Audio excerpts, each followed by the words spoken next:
Finally, this hour, commemorations are taking place around the world today to mark Holocaust Remembrance Day. And this morning, we're speaking to the author of a new novel that takes place as Jews anxiously watched Adolf Hitler and Nazism grow in power. It is called The Last Woman of Warsaw, and it imagines life in Poland's capital in the years leading up to Germany's invasion in 1939. Judy Batalion is the author. She joins us now live. Judy, it is so good to have you with us here. So this is, to be clear, historical fiction. It tells the story of two very different young women in the 1930s. Give us a little bit of information about what this is about and why you wanted to tell this story. Sure, of course. Thank you so much for having me. I'm very excited to be here. The Last Woman of Warsaw is the story of an unlikely and powerful friendship between two very different young Jewish women, Fanny, who's a feisty fashion photographer, and Zosha, who's a very serious political activist. And they're thrown together on a mission to find their missing mentor. And all of this is set in a dazzling, sophisticated, and fashionable Warsaw in 1938. And then things change.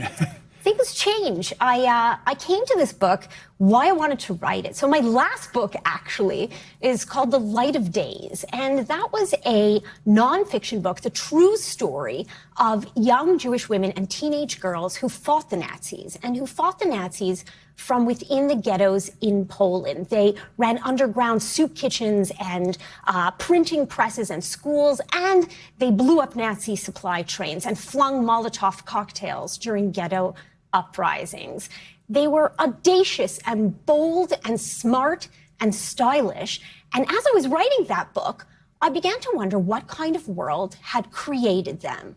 What was the 1930s like? What was it like in Poland at that time? And that's what led to my research on The Last Woman of Warsaw. You mentioned The Light of Days. It was a New York Times bestseller. It won the National Jewish Book Award and optioned by Steven Spielberg for a motion picture. What did that mean to you to have that experience? Well, obviously, very exciting and very meaningful. And fingers crossed, one day we can see these stories on screen. Tell us about just what life in Poland was like for Jews at that time that surprised you while you were doing research for all this work that you've been doing. Yeah, exactly. So I think I had a preconceived notion that pre-war Warsaw or Poland was drab, rubble, gray. Polish Jewry was, I don't know, like Fiddler on the Roof, a bit backwater, shtetl, very religious. And that was wrong. That was all wrong. Life in Poland, Jewish life, was diverse, and Warsaw itself was a cultural hub. Nightclubs with revolving dance floors, theater, cabaret, vaudeville.